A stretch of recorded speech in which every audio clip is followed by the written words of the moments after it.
Hello guys, my name is Saddam Leonardo Cap and today we are going to discuss about gravitational force.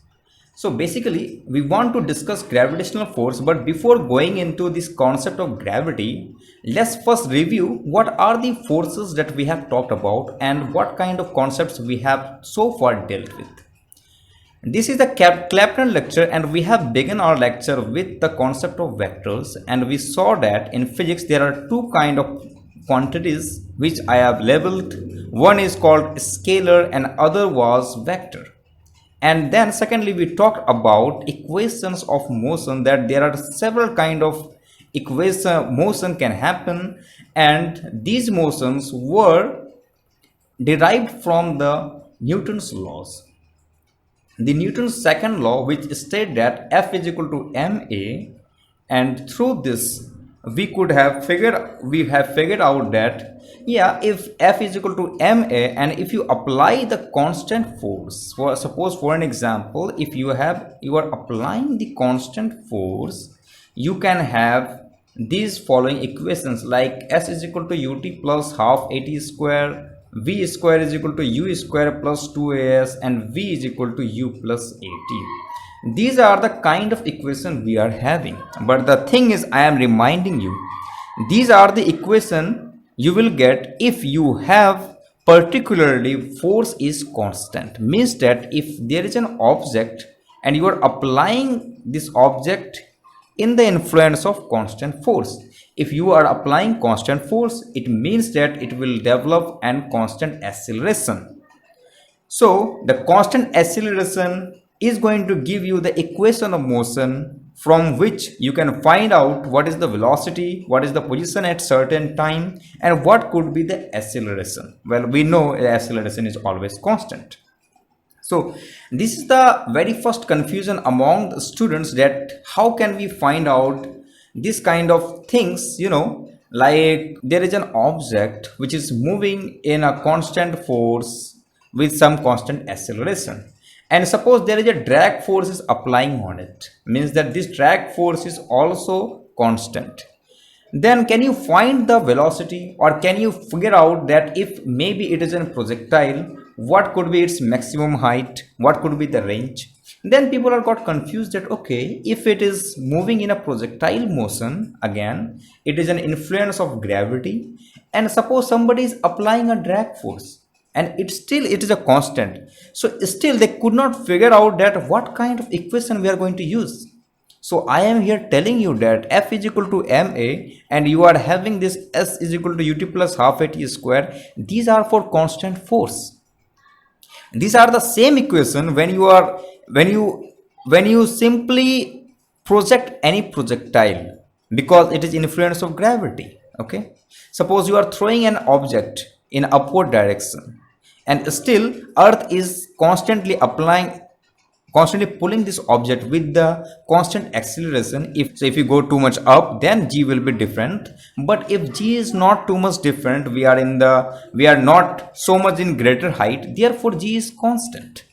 So same thing happens with S is equal to ut plus half at square, that these are the formula which enables us to determine the speed, velocity, acceleration, time, as well as position, because of the one thing, that acceleration is constant, the applying force is constant. So if any object is moving in any kind of projectile or any kind of situation, if the applying force is constant, means that no matter how many forces are acting on it, if it is constant, then we are in a situation to apply S is equal to ut plus half at square, and so on. So maybe this object is moving and there are some charge over it, so we can apply F is equal to QE, and still this force is constant because electric field is constant. Okay, so we can easily find out what is the position, velocity, and so on with this formula. So when we try to understand physics, these are the greatest confusion, like okay, how to do all these kind of things, all these kind of calculations. But these calculations are kind of easy because you don't understand one thing, that these are the part of one particular situation where our force is constant, and therefore we have derived everything for that constant kind of force. So now we are moving into the bigger picture. The bigger picture is that what if our force is not constant? So far the force was constant, but now if it is non-constant. Non-constant means suppose F is changing with time, or suppose F is changing with position. Okay, means that if you go from point A to point B and spatial, it has some spatial, suppose there is a coordinate x1 y1 at this one, x2 y2 at this coordinate, therefore one can say that f of x1 y1 is not same as f of x2 y2. That implies that f of r means that in a nutshell we can say that r includes x and y. So one can see that f of r is not now constant. It does vary with respect to position. So now f is become constant, not non-constant. Or maybe one can say that if I am in particular coordinate system, for an example, f is x1, y1 and let's say t. So after t is equal to 0 second, at t is equal to 0 second, force is maybe F1. But at t is equal to 10 seconds, force may be F2. So in this situation, the force is a function of time. So no matter if you change its position or not, the force can still change. Okay. So there are any kind of scenarios. So far, what we have seen force in a constant phase, means that it is not changing with time. If you acting a constant force on any body, it will produce an acceleration. But if your force is not constant, it is a function of time, maybe it is a function of only space, or maybe it is a function of space and time. Therefore the acceleration won't be simple like constant. It will again having some component of r and t, and therefore we can no longer write s is equal to ut plus half at square. These are now invalid. These are invalid kind of things. So how can we figure it out? So the first example that came into our mind, that okay, can we study about gravity? Because gravity, we know in our preliminary class, suppose we have mass of ma and there is a mass of mb. So Newton has figured out that if you have two masses and they are connected, or they are distance apart from each other, therefore there is a force which is equal to some gravitational constant and mass a times mass b over r squared. Now if we are seeing this equation, we can figure out immediately that mass a is not a function of time, okay, because it is not changing with time. So masses are independent of time. Now g is gravitational constant, so either we are 1 million away or 1 million later, it doesn't matter. G is always never be a function of time, okay, and neither it is function of space. But there are still some theory which claims that okay, we can assume that g can be vary with time or with position. Maybe if you go into different far galaxy away, then g might be some different. So if g is different, both function of time and position, then how the equations will affected? How could be the acceleration will be affected? So that is not our type of discussion here, because we are mainly scratching the surfaces of theoretical physics. But later on someday we will always discuss on these kind of scenarios, that how acceleration could affect it, or what are the situation at which what could be the phase of the whole cosmology if gravitational constant is not a constant but a function of time and position. So but for our purpose, the thing is that only r, the position can be time dependent. Okay, this position is time dependent, so position can be changed, and therefore the function, the force is itself dependent on r. Therefore if we increase the distance r dash, so if r dash is greater than r, the force will decrease. Therefore force f dash is less than f, because it is inverse. So if I took 1 by 2 square and 1 by 4 square, which one is smaller? This one is smaller. This one is greater, and 1 by 4 square is smaller. So that is the thing. Therefore if we change r, and r is a function of time, so indirectly f is a function of time. Therefore any object which is moving at some kind of a situation, therefore its position is changing with respect to time. Hence the force is function of space, and therefore it will change. It will no longer be same as constant. So how can we figure out in this scenario the velocity, the acceleration, and so on? So can we dig it little deeper? Yeah, obviously we can dig it more deeper. What is the meaning of force being 1 over r squared? Means that F is proportional to 1 by r squared. Okay, we can still define F is equal to m times a. Yes, we can define. Very good. So let us say we omit a. So we can write is a is proportional to 1 by r squared. Okay, and therefore now I can say that a is a function of time as well as it is a function of radius, because I have already stated you that r is a function of time. Okay, if r is a function of time, therefore we can derivate with respect to time. So I can write here dv over dt a as 1 over r squared. But I know v is a function of time and r is a function of time. So the thing is, I cannot do anything here. What we have to do now? We can also write v is equal to r dr over dt. Therefore, this equation will become d2r by dt square is equal to 1 by r square. Now this has become like too much complex, isn't it? Because in left hand side we have second derivative, and in right hand side we have some position. Okay, so this equation have structure d2y by dx square is equal to something like 1 over y square. How can we solve it?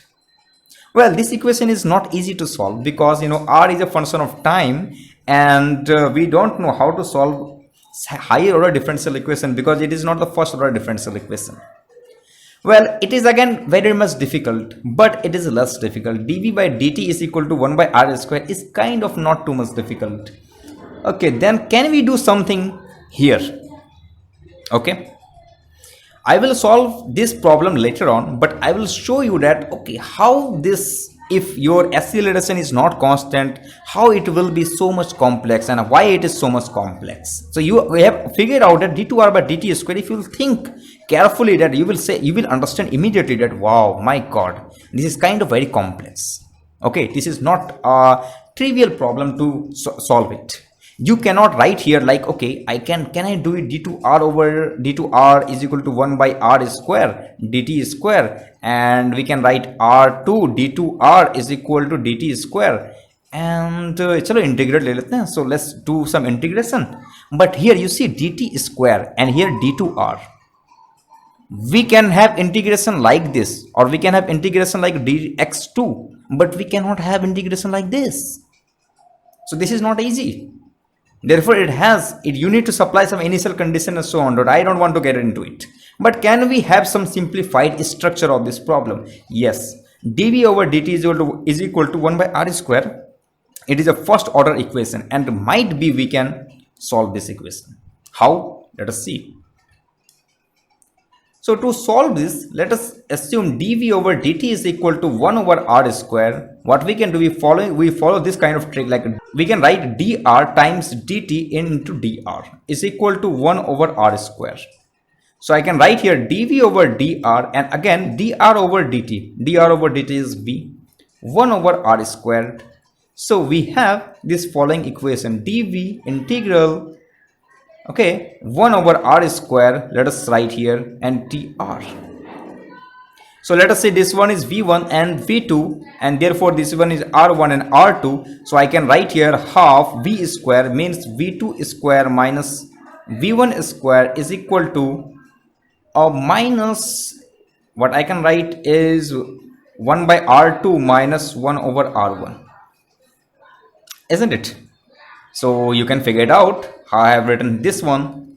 And hence what we can write here, we can say that okay, let us say, now you can see here I cannot do r1 tends to be 0, because if r1 is 0, therefore this one is infinite. Understood? So you have to assume that okay, it has some at time t is equal to 0, it has already have some kind of position. So what we can do too much, like v21 square minus v1 square is equal to minus 2, let us say plus 2 r1 minus r2. Therefore I can write, let's change it, okay, R2 minus R1 over R1 times R2. This is the at most we can do. So you see, this is the final velocity, this is the initial velocity, which can't be too much different. First of all, we had v square minus u square is equal to twice times acceleration into s position. But here I am not seeing any kind of acceleration. Whatever I am seeing here, this is this. Okay. Now you see, you would have realized that, okay, how things are becoming now complicated. Well, we have v, therefore I could have some acceleration term, but I don't know what is this acceleration term, because I have not included gmm, because if I am going to include gmm, dimensionally it is incorrect. Okay, therefore I need to have one acceleration term. Okay, so can you tell me, so you see what I wanted to give you, I wanted to give you an amazing understanding of equations of motion, that whatever till now we have figured out, maybe we have solved some pulley problem, maybe we have solved some, wedge problem, we have seen pulley problem, or we have seen some constrained equation like there was a table and some block is moving on. Okay, or maybe we have some pendulum. In all things, acceleration was constant. But now, as we are progressing into real situation where f is proportional to 1 by r square, means it is a indirectly function of time, therefore a is no longer constant. Now we are in big trouble. Things are not something like we had expected. So that is what we are going to unlock. We are going to discover little by little that how we can do mathematics, how we can feel it, how we can do about gravity, or as well as in general whatever kind of force it was. Okay, maybe the force could be 1 by r. Okay, 1 over r. Maybe the force could be exponential alpha r. Okay, these maybe kind of forces arise in nature. We don't know. But how can we solve this? How can we think about those kind of problems? So that is the interesting thing about theoretical physics, that whenever we're trying to do theoretical physics, our job is to figure it out. How can we establish? Are we understanding the things or not? If you are not understanding things perfectly, then it is completely, disgusting that, okay, somebody has given you some problem and now you will always be stuck. What will I do, man? I don't know, I don't have any idea to solve this problem. But the thing is, I have already told you that these are problems very much simple. Now we have stepped into some difficult problem, and now we have to figure out that how can we solve these difficult problems. And still, why gravity is necessary? Because we need to understand how our solar system is working. Okay, what is the orbit of Earth, and is momentum still conserved? Is there any kind of angular momentum? Is there any torque? Different kind of things. Is there any rotation mechanics is involved there? What kind of energy is there? What kind of work done is there? So all the things we are going to discuss bit by bit. So if you are really liking my video, and if you really like my approach, so my approach is not for them who doesn't know anything in physics. My way of doing is something that you know about of something, and let's make your mind in very different way. How scientists work, how does scientists work, or if you want to become a scientist, how you want to approach something. So that's why it is kind of interesting to teach you, and it should be really fun to learn these kind of techniques in order to celebrate physics in different way. So thank you very much for your contribution, and please subscribe my channel. My channel subscription number is 419 since 1 month. Okay, no matter how much effort I'm gonna put, it doesn't increase. Please help me with that. Thank you so much.